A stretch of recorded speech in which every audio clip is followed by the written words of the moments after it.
If you're enjoying the stories of the past and the legends that shaped our world, make sure to subscribe and hit the bell so you never miss a new episode from Echoes of Empire.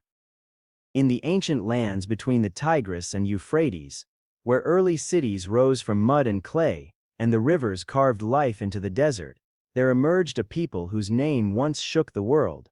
They were the Assyrians, masters of iron, kings of conquest, builders of cities that towered above the plains of Mesopotamia. They rose from a small trading town to become the first true military superpower in history. Their armies marched across mountains, deserts, and kingdoms. Their kings carved their victories into stone walls for all the world to fear. Yet in the end, their empire collapsed in a fire so complete that it erased their memory for centuries. This is the rise and fall of the Assyrian Empire, the kingdom that believed itself invincible, and the world that watched its final breath.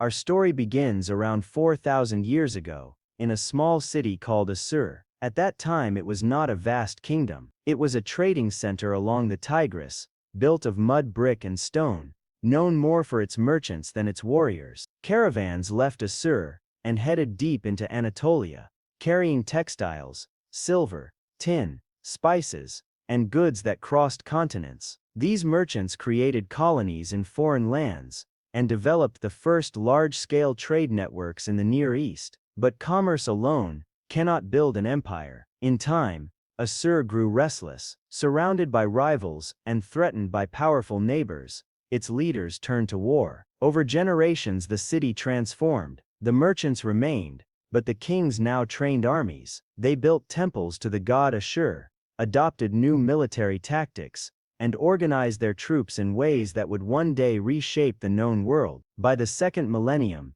BCE, the Assyrians had begun their first rise. Kings like Shamshi-Adad expanded their lands through war and diplomacy. Their control stretched across northern Mesopotamia. But a dangerous truth of the ancient world soon confronted them. Power attracts enemies. The old Assyrian kingdom was crushed by the rising Babylonian Empire under Hammurabi. The Assyrians were reduced once again to a small, yet they survived. And survival in Mesopotamia is often the first spark of greatness. Centuries passed, the world changed. Kingdoms rose and fell like the tides of the rivers. The Hittites forged an empire in Anatolia. Egypt regained strength under powerful pharaohs. Babylon weakened. Into this shifting landscape the Assyrians began their second rise, known today as the Middle Assyrian Kingdom. Kings like Ashur-Ibalit and Adad-Nihibalit Himde made Assyria a force once more. They created laws, expanded their armies, and defeated rivals. They established the foundations of a centralized state. The Assyrians were no longer the traders of old. They were warriors. Their armies were disciplined and ruthless. Their kings carved victories onto stone tablets with cold precision. Yet even this resurgence was not their true moment. That moment would come centuries later, when a new line of kings forged the most feared empire the world had ever seen. The new Assyrian Empire. It rose in the 9th century BCE and transformed the nature of imperial power. Kings like Ashur-Nisirpal and Shalmaneser pushed the borders outward. They fought in the mountains of Iran, the plains of Syria, and the cities of Canaan. They instituted the first known standing army. Their infantry marched in ranks. Their cavalry fought with precision. Their chariots thundered across battlefields. Their siege engineers built machines that could tear down walls. Assyria had become the world's first military machine, but it was not until the reign of Tiglath-Pileser III that the empire soared to unprecedented heights. He reorganized the government, restructured the army, and created provinces to control conquered lands. He replaced unreliable vassal kings with Assyrian governors. He built roads that carried armies swiftly across vast distances. He transformed the empire into a system, not just a force. Under him, Assyria conquered lands from the Mediterranean to the Zagros Mountains. Entire peoples were relocated to prevent rebellion. Cities that resisted were destroyed. Those who surrendered were integrated into the empire. Soldiers from conquered nations were drafted into the Assyrian army. Knowledge, tactics, and cultures blended into a unified force. Then came a series of kings whose names became legendary. Sargon II, Sennacherib, Esarhaddon, Ashurbanipal. Under them, Assyria expanded even further. Sargon captured Samaria and ended the northern kingdom of Israel. He founded the city of Dur-Sharrukin, a fortress of monumental architecture. His son Sennacherib marched against Judah and laid siege to Jerusalem. His forces crushed Babylon, leveling the ancient city in a moment of fury. The Assyrian king proudly records that he flooded Babylon with water, erasing it from the earth. His son Esarhaddon rebuilt Babylon, attempting to heal the wounds his father had created. He conquered Egypt and extended Assyrian rule into the Nile Valley. Never before had an empire united Mesopotamia and Egypt under one hand. Then came Ashurbanipal, one of the greatest and most complex figures of the ancient world. He was a warrior king, but also a scholar. He built the Library of Nineveh, the oldest known library in the world, containing thousands of clay tablets. Histories, laws, epic tales, astronomy, medicine, and myths were gathered there. Through his effort, the Epic of Gilgamesh survived the fall of empires and reached modern times. Under Ashurbanipal, Assyria reached the peak of its power. No kingdom could rival it. Its armies controlled the Fertile Crescent. Its kings ruled from palaces lined with stone reliefs that showed their victories in terrifying detail. Lions hunted in royal arenas symbolized the king's strength. But at its height, the seeds of destruction were already growing. For centuries, Assyria had ruled through fear. Cities that resisted were burned. Populations were deported. Tributes were demanded. Roads carried armies more often than merchants. Resentment smoldered across the empire. Subject people waited for a moment of weakness.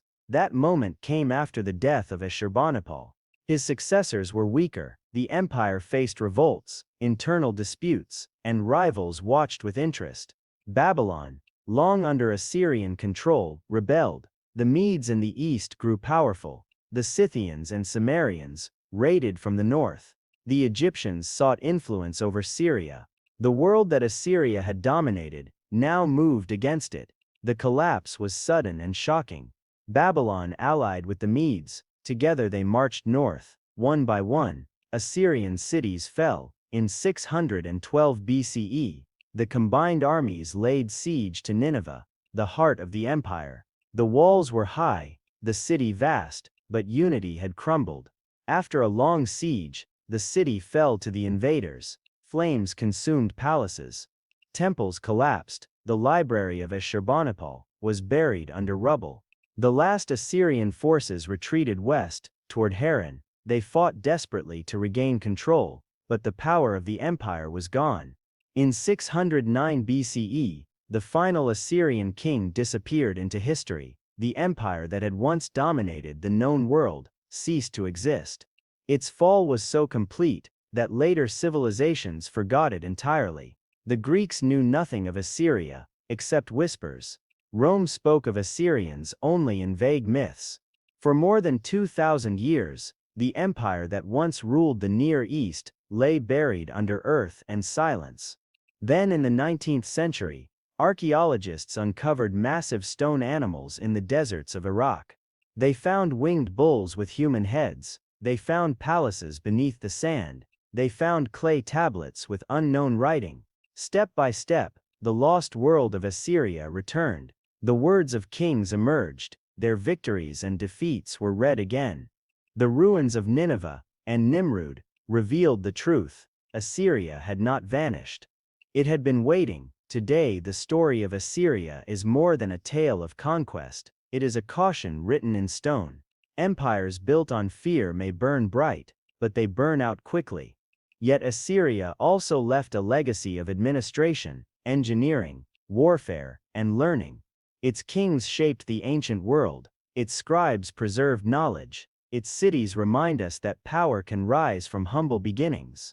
But its downfall reminds us that even the mightiest empires can vanish in a single generation. When we walk through the ruins of Nineveh, we hear the echo of armies marching. When we read the tablets of Ashurbanipal, we see the mind of a king who wanted to preserve the world's wisdom. When we stand before the winged bulls of Assyrian palaces, we see both the pride and fragility of human ambition. The Assyrian Empire rose from a small trading town. It forged the first great military machine. It conquered nations and shaped the destiny of civilizations.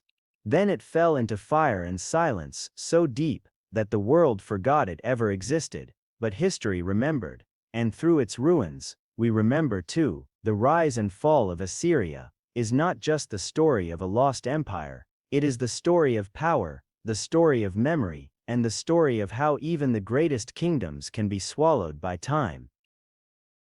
If you enjoyed this video, please give it a thumbs up, it really helps the channel. And don't forget to subscribe and hit the bell so you never miss a new episode from Echoes of Empire.